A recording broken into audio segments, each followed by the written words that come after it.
Hey there, Scorpio. Here's your weekly horoscope for February 28 to March 6. Well, the good news is, I think I have more good news for you this week than I have for the last couple weeks. Yes, there's still some Aquarius planets that may be causing you some trouble or some challenges within your family life in particular or within the home. Uh, but there's a lot more good news coming up, so I'm very happy to share that with you. Let's cover the bad first so we can be out of the way with it.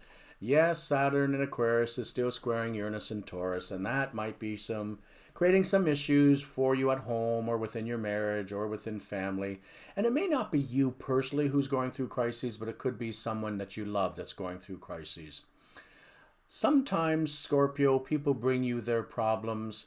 And, one thing I like about Scorpio is you're wise enough to recognize, well, okay, I could help this person, but if I help them, they're not going to help themselves. So Scorpio believes in tough love, and that may not be a bad thing. It may be that you have to draw some new boundaries with some family members or your partner in life who may not be respecting or appreciating you. In that case, do so. And what's going to help you do that is that there are some more planets in Pisces, and that's a good sign for you. First of all, we had Venus go into Pisces last week, so it's moving along there this week, and it's making a funny aspect called a sextile to the planet Uranus from Monday to Thursday. That Venus-Uranus sextile, I personally really like it because Venus is the planet of fun and love, and Uranus is kind of an unusual influence in astrology. So when they come together in a positive way, it can make for a lot of fun. And I've always said that Scorpio has a fantastic sense of humor that sometimes you just don't show us enough. And as well, maybe some people just don't see that in you. They just see your very strong and very powerful side, and it frightens people at times. But you can be as soft as a pussycat sometimes too, Scorpio. And especially this week with these Pisces planets, you are much more wanting to have fun. Like the rest of the world, we're tired of trouble. We're tired of the pandemic. And yeah, you want to get out and you want to have fun and you want to have freedom again because that's also very important to your sign.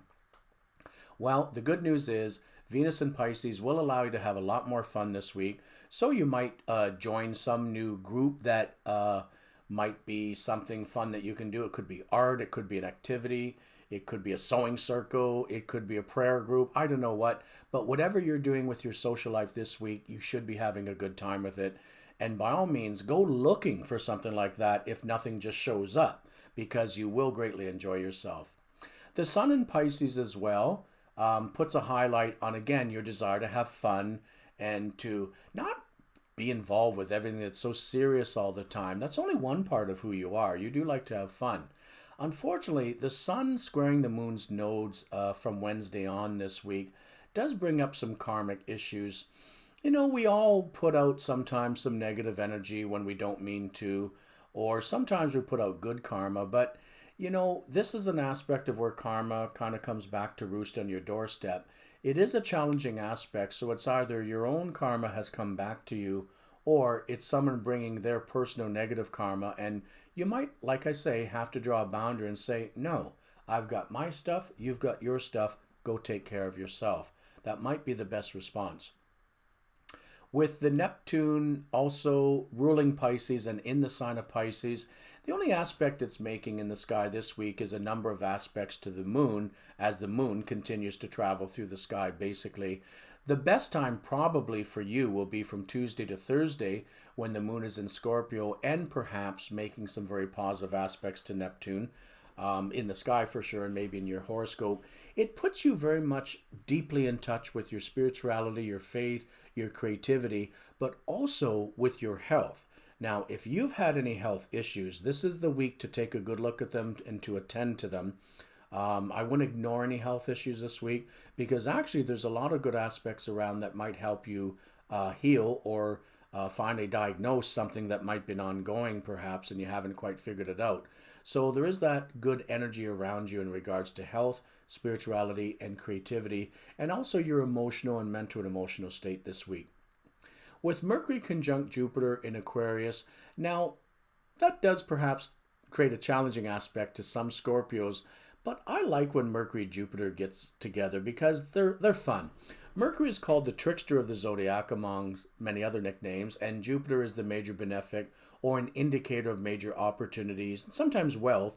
So when Mercury and Jupiter get together in the way that they are this week, sometimes it brings unexpected good news regarding money or wealth. A lot of people lost money in investments last year because of the pandemic, so it could be that some of those investments begin to turn around for you.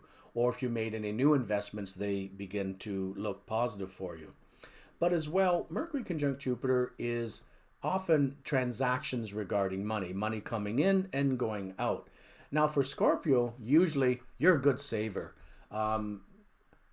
Sometimes you pinch the pennies so hard that you leave marks in them. I'm joking, but there is an opportunity this week for you to spend money as well. Might be that you need to. Sometimes this aspect comes up when we've had the breakdown of a car or a major appliance, or we need home renovation. So do know that any money spent this week within the home or for any need is probably a good thing.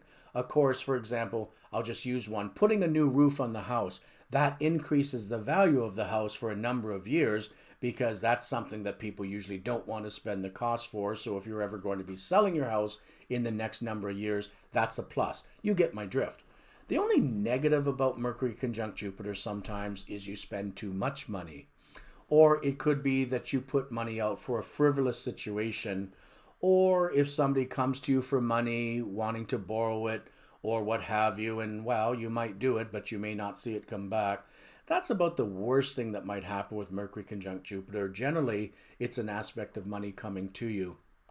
It may feel like good luck, but sometimes it's just wisdom on your part that you've recognized a good time to act and actually make something work out well for you. Jupiter is also trining the moon's north node while the sun is squaring the node, so that can help defray some of the mental emotional stress that some people might incur with this aspect. So in general, you'll probably be feeling a lot more positive this week than you have in previous weeks, just because you are ready, you're willing, and you're able to have more fun. And if restrictions are lifting wherever you live, it's possible that you can get outdoors, and the weather's a little bit better at this time of year too. So there's a lot of reason to feel that this week could probably go a lot more brightly for you.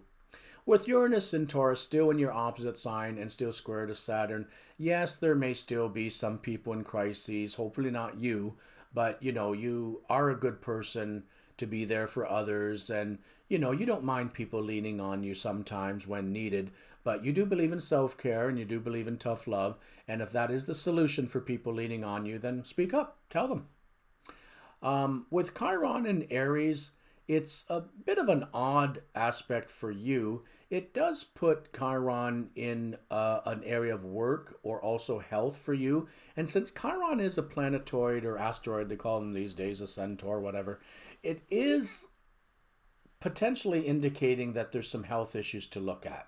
So I would just remind you to pay close attention to what your body is saying to you. You're a very intuitive sign as well. You kind of know when something is wrong. So if you're not feeling 100% this week, you should probably take a look into that and find out why. With Chiron and Aries too, there is a tendency for things to bring about healing also. So it's not necessarily bad, just something is brought to your attention and that you should look at.